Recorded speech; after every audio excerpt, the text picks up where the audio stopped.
Hey, how's it going? Uncle Shredder here again. Right, so I'm going to talk a little bit today about what it takes to become an IFBB Pro. Now, when I say IFBB Pro, I want to put that into context, and we're not talking about the board shorts guys or the physique guys or the classic guys. We're talking about the big heavyweights. We're talking your Phil Heaths, your Sean Rodens, your Dorian Yates guys. Yeah, I'll use any excuse to mention my favourite bodybuilder, Dorian Yates. What it takes to get to the very upper echelons of being an IFBB Pro. Okay, so I was kind of thinking the other day about how many people are in a gym, and you're kind of young and you start off with this kind of dream, and you kind of imagine that you're going to be a pro bodybuilder. You might not think it, but when you're young and a bit impressionable, you're given this idea that all you have to do is eat enough, take enough stuff, lift heavy enough weights, try hard enough and do it for long enough, and you will become an IFBB Pro. Like, that's the secret recipe. Just do everything hard enough and long enough. And here's the fact of the matter. That's not the case. There are very, very select few people that will ever make it to being an IFBB Pro. So what I'm going to do is I'm going to go through what I feel are the things you need to be putting together, almost like a perfect storm, where everything comes together absolutely on point. Otherwise, it just doesn't happen. And so there's a list of things that I'm going to just introduce you to them now when we're going to talk about it. Well, this will be quite a long video if I did it all in one go, so I'm going to do it in a couple of steps. So today I'm only going to talk about the first two. Right, so across to the little board. So what we've got here is we have got a little ladder. And the ladder is going all the way from where you start training, right down here, all the way up to IFB Pro Heavyweight. Now then, let's imagine there's 15 rungs on this ladder, and they're all affected by these, which is age, genetics, environment, performance enhancement, and my favourite subject, diet.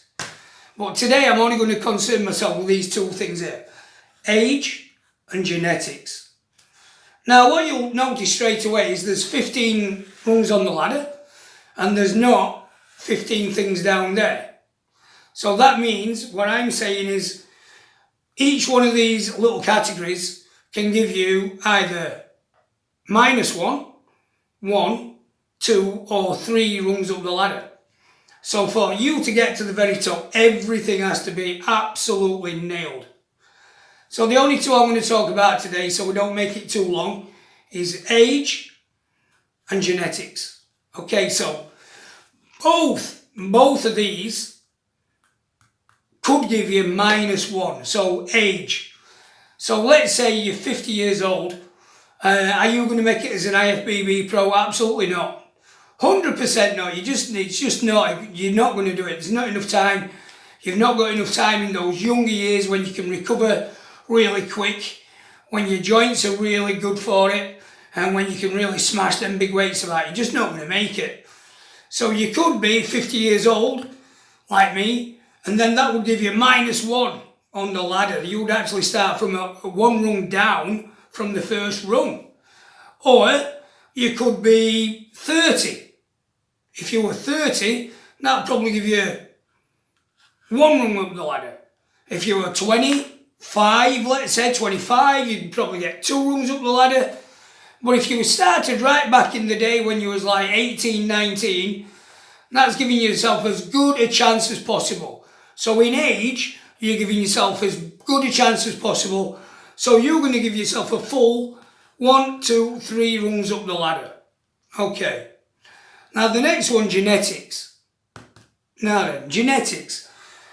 How can you be 0, 1? Well, let's say you're 0, 1 and we're starting from having a disability. You know, you could be born with a limb missing, lots of people are. You could have a musculoskeletal nerve disease, and that's going to really set you back. That kind of stuff is really going to put you a rung down on the ladder. You're going to start one rung down from everybody else. But that's not to say that these people don't get great results. Paul Dean Betts, absolutely fantastic disabled bodybuilder, and he's got, I don't know if this is the politically correct way to put it, but he's got 1.5 legs. One of his legs is missing from the knee down. And he's in absolutely fabulous condition. And you could have a muscular neural disease where you can't completely contract or control your body properly. You can't even properly make a proper bicep curl. But that's not to say you can't make it. These people come out at shows, and let me tell you something, these people get absolutely the greatest roar of the night. Even the overall champion doesn't get as much credit and applause as these guys when they come out on stage. So that's not to say that absolutely stops you from climbing the ladder. You can start to climb the ladder. Okay, so age and genetics. So you could be genetics. So you've got 3 rungs on the ladder on genetics. So you could be a natural skinny guy like me, just an ectomorph, or you could be in the middle there. You could find it really quite easy to put on muscle mass, but you're quite lean. And that would be a mesomorph. Or you could be, you could hold on to fat quite easily and just be a big guy, but just, really struggle with your body fat levels, and that would be an endomorph. So, your genetics and your age are going to give you potentially -1 on the ladder or +6. So if you're starting at the right age and you've got great genetics, then you're potentially 6 rungs on the ladder up the way. You're potentially 1, 2, 3, 4, 5, 6 rungs up the ladder, all right, straight away. Or you could be -1. You could be -1 on age. You could be -1 on genetics.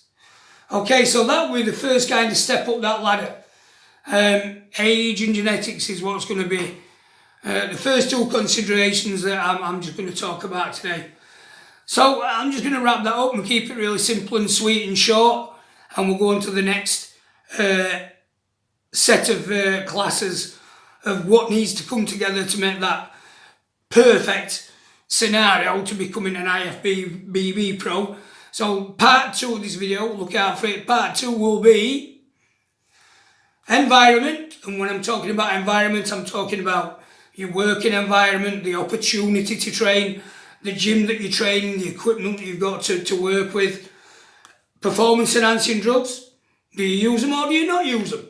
Well, you can and you can't, that choice is yours. And my favourite subject, diet. And those 3 will give you either 1, 2 or 3, 1, 2 or 3, or 1, 2 and 3. So you can see that by the 5 of them, giving you the maximum of 3 rungs up the ladder, you could potentially make it to the top of the ladder.